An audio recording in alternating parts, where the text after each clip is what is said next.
नमस्कार दोस्तों, स्वागत है आपका सीपी स्मार्ट क्लासेस में। दोस्तों, आज के इस वीडियो में शिक्षकों की जो भर्ती होनी है उसके बारे में कई अहम जानकारी हैं। टीजीटी की, पीजीटी की और पीआरटी की सभी प्रकार के शिक्षकों की जानकारी है। तो सबसे पहले आप देख लीजिए, यहाँ पे लिखा हुआ है कि हज़ारों पदों पर नई भर्ती के लिए विज्ञापन का इंतजार किया जा रहा है और शिक्षकों की हज़ारों पदों पर होगी भर्ती।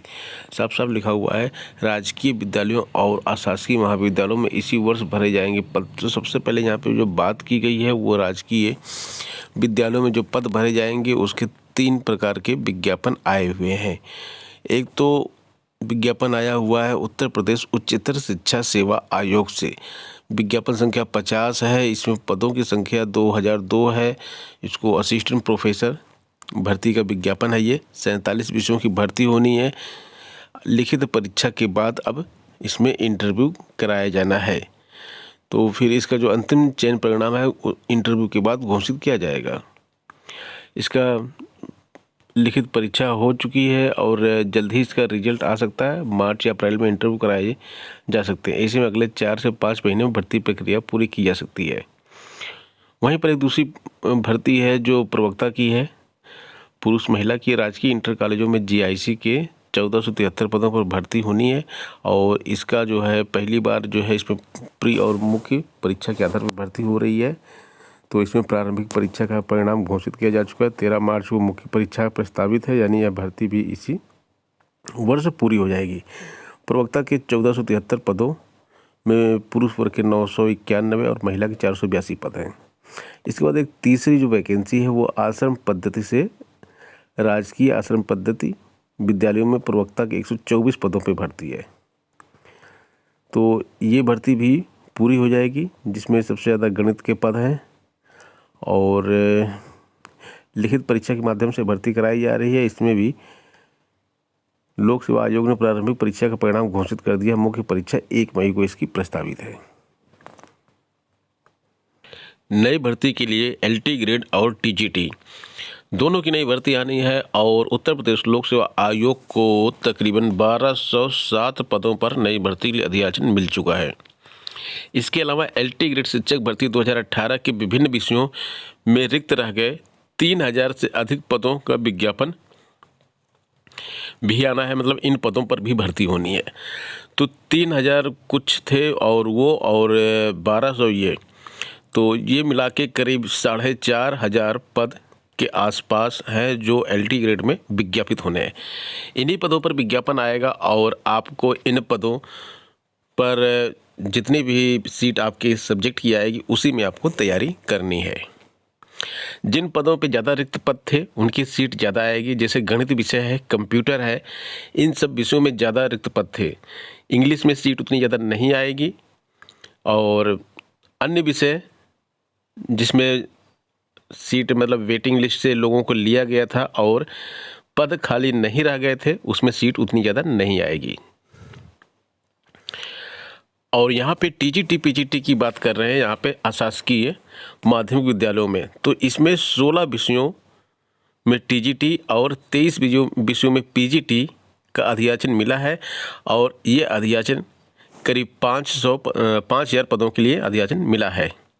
तो 5000 पदों पर भर्ती के लिए यहाँ पे जो अधियाचन मिला हुआ है इसी पे विज्ञापन जारी होगा। हालांकि 27000 शिक्षकों की भर्ती की बात यहाँ पर भी हो रही थी। प्रतियोगी छात्र मोर्चा के अध्यक्ष विक्की खान ने मांग की है कि इन पदों पर भर्ती के लिए विज्ञापन शीघ्र जारी किए जाए ताकि बेरोजगार युवाओं को रोजगार मिल सके और तेजी से पिछड़ रहे सत्र को भी पटरी पर लाया जा सके। 1500 राजकीय शिक्षकों का वेतन लटक गया है और ये 2 तरह की जो व्यवस्था है उसके कारण ऐसा हुआ है। माध्यमिक विद्यालयों में नवनियुक्त शिक्षकों को वेतन देने के मामले में 2 व्यवस्था ने राजकीय शिक्षकों के समक्ष संकट खड़ा कर दिया है। इस कारण प्रदेश भर के 1500 से अधिक शिक्षकों को नवंबर से वेतन नहीं मिल रहा है। इस स्थिति पर शिक्षकों व राजकीय शिक्षक संघ ने नाराजगी जताई है। मांग उठाई है कि एडेड विद्यालयों के शिक्षकों की तरह शैक्षिक अभिलेख सत्यापित होने तक के शपथ पत्र लेकर राजकीय शिक्षकों का भी वेतन निर्गत किया जाए। राजकीय इंटर कॉलेज और राष्ट्रीय माध्यमिक शिक्षा अभियान रमसा के तहत 1,500 से अधिक शिक्षकों को सितंबर और अक्टूबर माह में नियुक्ति मिली। इन शिक्षकों के शैक्षिक अभिलेखों का सत्यापन अभी नहीं हुआ है। नियुक्ति के बाद शैक्षिक अभिलेख सही होने का शपथ लेकर दीपावली पर्व पर माध्यमिक शिक्षा निदेशक के निर्देश पर अक्टूबर माह का वेतन निर्गत किया गया था। इसके बाद से वेतन निर्गत नहीं किया जा रहा है। इसके विपरीत उत्तर प्रदेश माध्यमिक शिक्षा सेवा चयन बोर्ड से अशासकीय सहायता प्राप्त माध्यमिक विद्यालयों एडेड के लिए चयनित शिक्षकों को नियमित वेतन निर्गत किया जा रहा है। एडेड विद्यालयों के शिक्षकों के लिए माध्यमिक शिक्षा निदेशक ने आदेश जारी किया है कि जब तक शैक्षिक अभिलेख का सत्यापन नहीं हो जाता तब तक शपथ पत्र लेकर वेतन निर्गत किया जाए। इस स्थिति पर राजकीय माध्यमिक शिक्षक संघ के प्रांतीय महामंत्री रामेश्वर प्रसाद पांडेय ने कहा कि सितंबर अक्टूबर में नियुक्ति पाए राजकीय माध्यमिक शिक्षकों का वेतन देने के मामले में भेदभाव किया जा रहा है। तो यहाँ पे एक वेतन की विसंगति की बात है। तो जैसे कि अब एडेड माध्यमिक कॉलेजों में वेतन दिया जा रहा है तो वहाँ राजकीय शिक्षकों को भी उसी तरह से वेतन दिया जा सकता है। लेकिन जो राजकीय शिक्षक हैं रमसा में कार्य कर रहे हैं, इनका वेतन जो है काफ़ी दिनों से लटका हुआ है और इनके लिए एक बहुत ही बड़ी आर्थिक संकट इनके लिए आ गया है। अक्टूबर माह के बाद इनको वेतन नहीं मिला है। तो ये सरकार की नीति का ही परिणाम है। टीजीटी 2011 जीव विज्ञान के परिणाम पर दुर्भाग्य का ताला।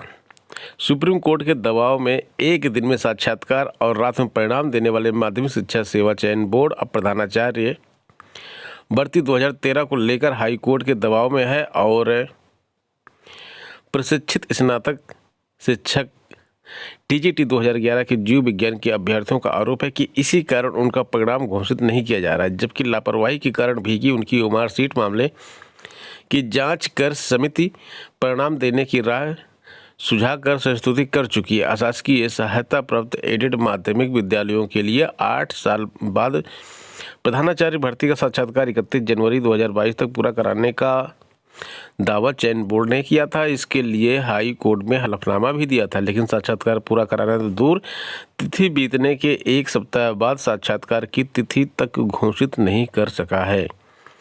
जल्दी भर्ती पूरी कराने की अभ्यर्थियों की मांग पर सुनवाई कर रहे हाई कोर्ट में 2 दिन पहले सुनवाई थी, लेकिन चयन बोर्ड का शपथ पत्र ऑन रिकॉर्ड न हो पाने से अब 23 फरवरी को सुनवाई प्रस्तावित है। ऐसे में चयन बोर्ड तर्कों के साथ भर्ती पूरी करने के लिए 31 मार्च तक का समय देने का शपथ पत्र दिया है। हाई कोर्ट में किसी भी असहज स्थिति से बचने के लिए चयन बोर्ड का फोकस इस भर्ती पर है। इसके चलते जीव विज्ञान 2011 की भर्ती फंसी हुई है।